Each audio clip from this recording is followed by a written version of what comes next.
for an equation of a line, we need a point and a slope. We'll start with our slope. That's dy dx. And so for polar curves, the dy dx is given by the equation dr d theta sine of theta plus r cosine theta over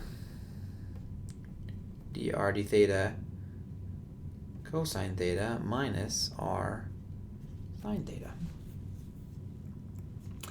All right, so we have r, so we can find dr d theta. Dr d theta is derivative of this, which is 2 cosine of 2 theta. Okay, now we're gonna find out what all these are when theta is pi over 2. So theta we have is pi over 2. So dr d theta becomes 2 cosine of pi. Cosine of pi is -1, so this is -2. R is sine of 2 theta, which if we plug in pi over 2, we get sine of pi, and that's 0. Sine of theta is going to be sine of pi over 2 is 1, and cosine of theta, that's going to be cosine of pi over 2 is 0. And now let's just go and plug in all those in and see what happens.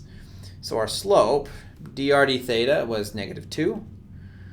Sine theta is 1. R is 0. Cosine was 0. Dr d theta, that was -2. Cosine of theta was 0. R was 0. And sine of theta was 1. Well, this we end up with a -2 in the numerator, and we end up with a 0 in the denominator. So when we have a non-zero over 0 for our slope, that actually means that we have a vertical tangent. A vertical tangent. Well, vertical tangents mean it's x equals something.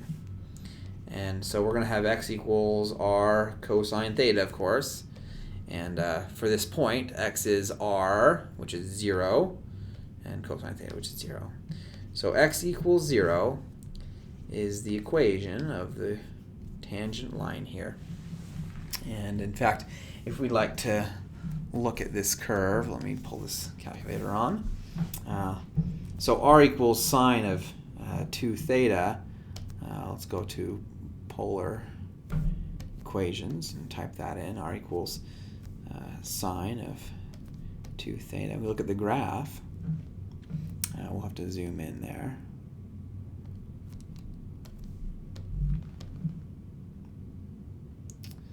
And you can see, let's zoom in actually a little bit more. At pi over 2, that's right there. Notice that the tangent line is going to be a vertical line. It's just x equals 0.